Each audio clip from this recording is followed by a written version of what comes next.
So we were discussing formation of company, and yesterday we starting from promotion, then after promotion, certificate of incorporation, then afterwards third stage is capital subscription. We have done so many technicalities are there by issuing shares, and then last stage is issue of certificate of commencement of business. So now the company will be starting its business. So that is the procedure of creating any company. But certain documents you were listening from the day one that certain necessary documents are there that are required to be prepared by the promoter and that are to be filed with the registrar of companies also.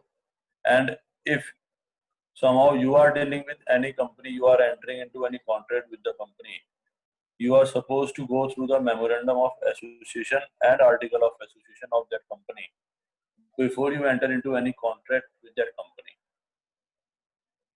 for your safety purpose. So these are very key instrumental documents for a company. So we will discuss them in detail now. What is memorandum of association and what is article of association? So the meaning of memorandum of association is it is a principal document of the company. Principal document of the company means it is the first document of the company. Then it contains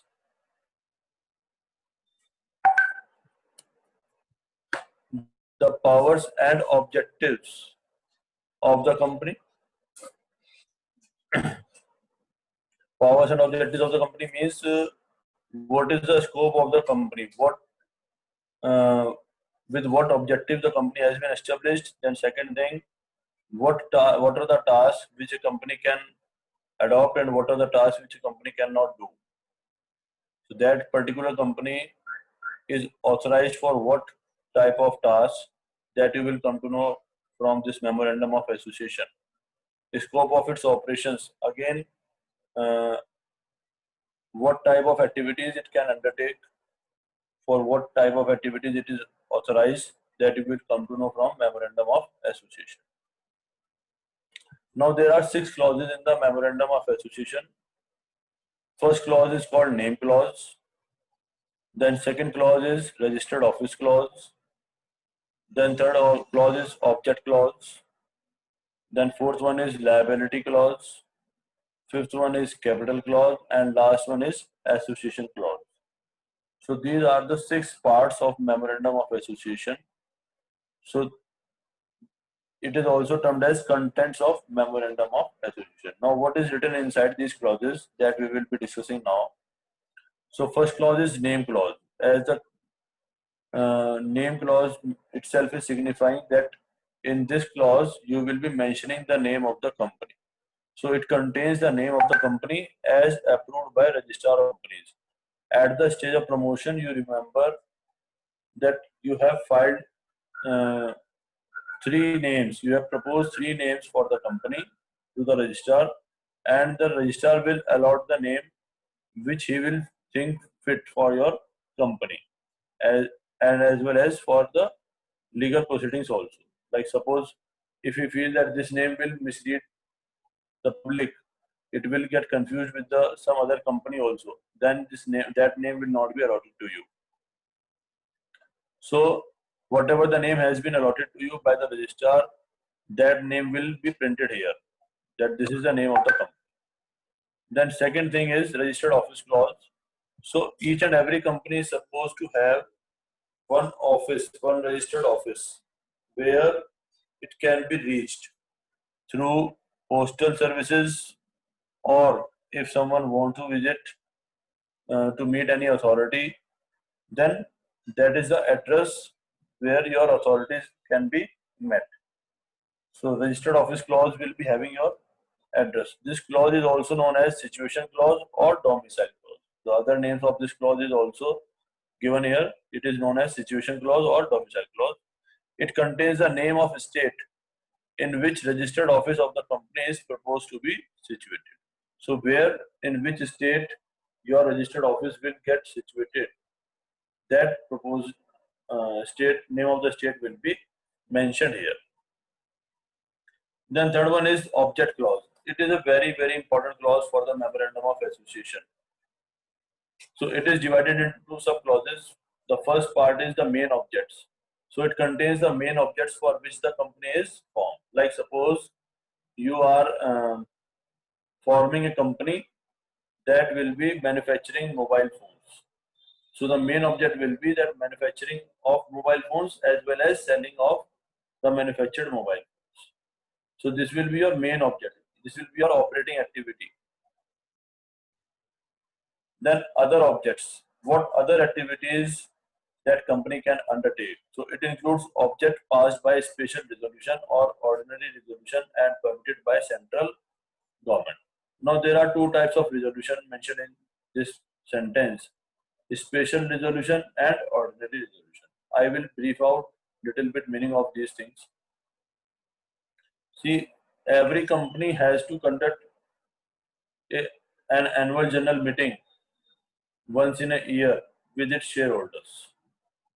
And in that general meeting, because the shareholders are the owners of the company and they are sitting there, so you have to take permission from the shareholders for certain tasks. So for that, what is done? Directors will present the resolution that this is the proposed task which we want to do. Whether we should go ahead or we should not do this, the shareholders will give the votes for that particular resolution. And legally, if you are required to get at least about 51% voting in the favor of that resolution will be termed as ordinary resolution. And if you get 51% votes in favor of that particular resolution, then that resolution will be treated as passed and the company can adopt that task. But if somehow you are getting less than 51%, then company cannot go ahead for that task. So this is the case for ordinary resolution. Means, in nutshell, you require 51% voting in favor of any ordinary resolution to get it passed in the annual general meeting. Now the next case is special resolution. Special resolution needs at least more than 75% voting in the favor of it. Only then it will be treated as passed. So if law is requiring that if you are bringing such resolution in the annual general meeting, it will be treated as a special resolution. Then it will be introduced as a special resolution in the meeting, and you should get at least more than 75% of voting in favor of it. Only then it will be treated as passed. So now I hope meaning of special resolution and ordinary resolution is clear to all of you.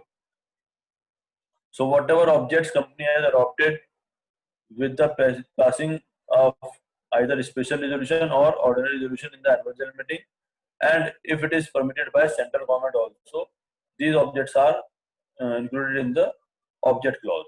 And company can also do activities related to the object which are included in this list. A company cannot conduct any business not authorized by its object clause. That's why I was saying that before entering into any contract with any company, you should read this at least object clause properly. Whether the company is authorized by law for such contract or for conduction of such activity which I am going to enter in with the company or not. So first check it in the object clause, only then go ahead. Yes, still here it is clear.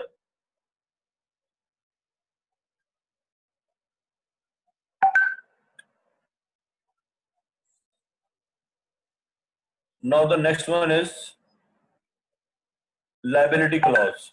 So when we have discussed the form of business organization, at that time we have stated that the shareholders of the company has limited liability. Now how the liability is limited, that also you will find in the memorandum of association. So for that there is a clause, liability clause. It states that liability of the members of the company is limited to the amount unpaid on the shares held by them. So whatever, suppose a shareholder is having 10 shares and one share is of rupees 10. Suppose a shareholder is having 10 shares and the value of one share is rupees 10. So the total value which he should pay to the company will be how much?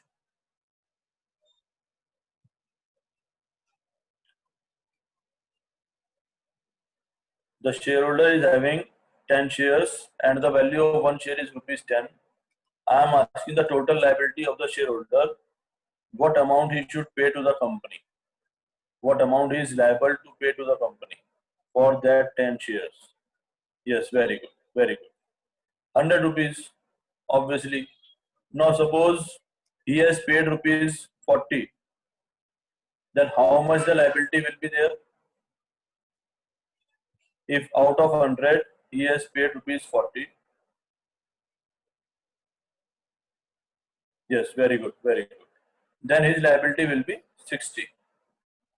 So that is the sentence saying liability of the members of the company is limited. Their liability is limited, not unlimited, to the amount unpaid on the shares.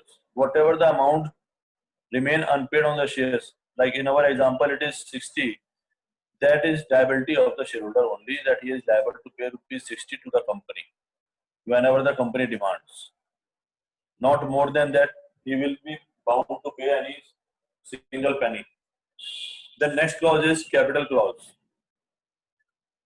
Now, what can be the maximum capital of the company? I hope I remember some of the student has asked me question related to this topic 1 or 2 days back. That time I told that it will be coming in the next topic. So this is the answer of your question now. The question was that how much maximum capital a company can have. So it depends on the nature and size of the business. What company feel size of the capital fit for it, keeping in mind the future requirement and the longevity of the business. See, company goes on forever. Company type of business goes on forever until and unless it is dissolved by the law. You will find many companies 100-year-olds, 200-year-old, 150-year-old. So it will go for long. So now what was the requirement 150 years back, that will not be sufficient today.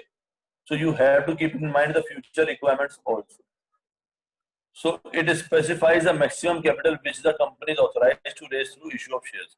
So whatever the directors will feel according to the circumstances, they will write the capital in this memorandum of association in the capital clause, that this much be can the maximum capital for the company in its throughout its life. And why it is termed as authorized? When the registrar will accept your memorandum of association, then it will become authorized capital. Then it will become authorized capital by government. You can say authorized capital by the registrar of companies. So next is last one clause is association clause. So association clause means, like we have studied, that for formation of a private limited company you require at least 2 persons, and for formation of a public limited company you require at least 7 persons. So the person which are associating themselves to start a company, that persons will become the signatories to the memorandum of association. See, what are the words? Memorandum of association means why we are associating with each other. We are writing that purpose here for memory purpose. That's why it is termed as memorandum. We are writing each and everything, that what was the consultation on that very day that we have agreed that yes, we 7 will be starting this company, or we 2 will be starting this company for this purpose. What was the things which we have discussed? What capital we have agreed? What is the name which we have agreed? So lot of things will be there. Why we are associating, that purpose we are writing in this document. Objects we are writing, for what we are getting associated with each other, for what we are collecting the money. So the signatories state their intention to be associated with the company. So they will sign, they will state that yes, I am ready to be associated with this company.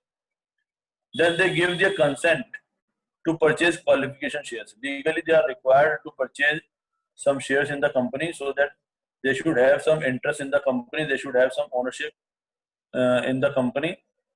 Only then they will get associated with the company perfectly. So they will give their consent that yes, this much number of shares I will be purchasing. Then in case of public company, it should be signed by at least 7 persons, and in case of private company, it should be signed by 2 persons. So those who are associating themselves in the beginning, at least 7 or 2, whatever the nature of the company is there, they will sign this memorandum of association here. So now the full meaning of memorandum of association and its contents are clear, I hope.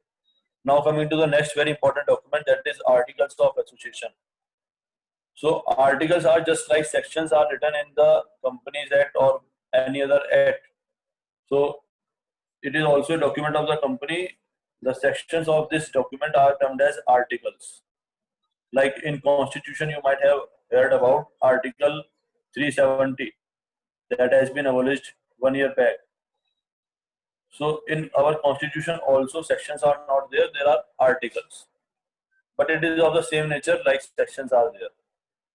So that's why now again we are associating, and what will be the rules for our association? What rules we will be following in our business, in our working, in our day-to-day routine? That is written in this document that is termed as technically articles of association, means rules for association.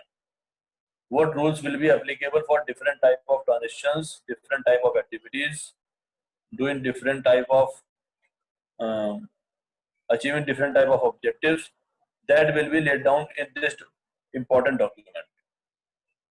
The Articles of Association is a document containing the rules and regulations for the internal management of the company. So it means that it has no issue with the external working. It is for the internal purpose only, that how we will be, like suppose you go to a bank and you are having a check. So then this check will be cleared? Who will sign that check? How many times it will get checked? Who will check the balance? Who will check the signature? And who will ultimately authorize payment of that check? So you have to make certain rules, and that check has to go through that process that has been laid down. So same is the case with article of association. There will be certain procedures laid down for each and every type of activity. You have to follow that certain procedure for completion of any particular activity. It cannot include any powers excluded by memorandum of association. So any power which you are not having in memorandum of association, you cannot have that power in article of association. Means ultimately memorandum of association will be superior to article of association. A public limited company may either have own articles or may adopt table F. So for a public limited company, some relaxation is there. Because see, private limited company definition, if you remember, they have to adopt articles of association, have their article of association on their own. But in case of public company, there are no such restrictions imposed. That's why Companies Act 2013 has itself given a what you should tailor-made article of association, and it is given in table F. So that's why if they do not want to change anything in that, what has been laid down by Companies Act, then they can adopt table F as their article of association.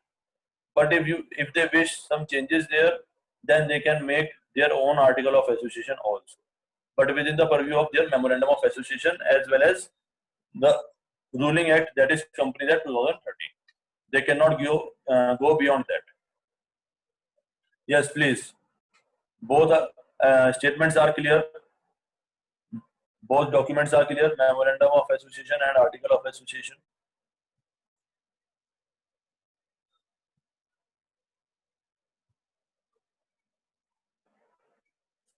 Okay. Now coming to the difference between these two. So objective of memorandum is that it defines objects of the company. Article, the object of articles is that it defines the rules for the internal management of the company. Then it will be treated as the main document of the company. Memorandum is the main document of the company. Then afterwards, articles of association. It is a subsidiary document that right now I told you a few minutes back. Then what is the necessity? The preparation and filing of memorandum is compulsory. If you want to get your company registered, then you have to file memorandum of association with the registrar. But again, if you don't wish to prepare article of association, it is not compulsory. So if you are a public company, then you can adopt table F. You can simply mention with the registrar that we are adopting table F.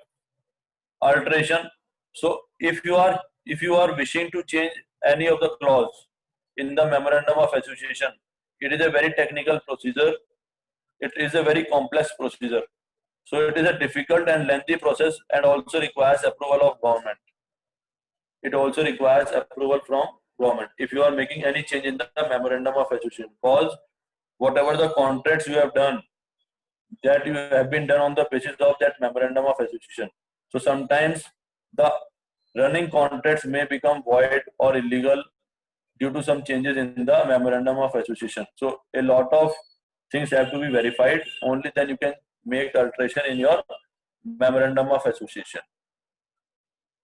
Then articles can be easily altered by the passing a special resolution. If you want to alter your articles, you have to just pass a special resolution. Means again, you should get at least more than 75% of voting in that for that resolution. Only then it will be passed. Otherwise, it will not be accepted.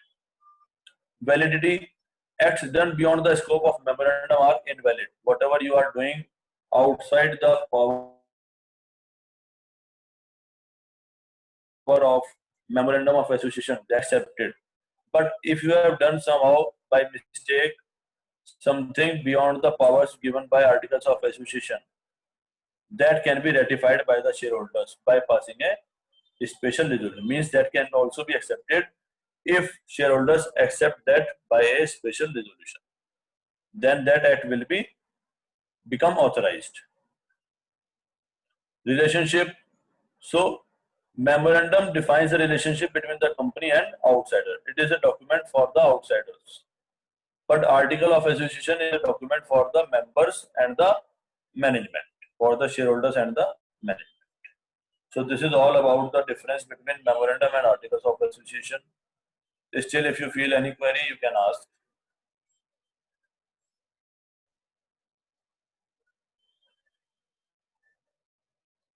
Okay, so finally, it is clear. So please prepare these topics for your next week test.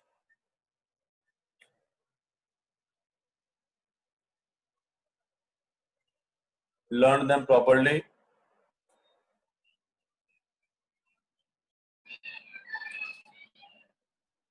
Okay, thank you.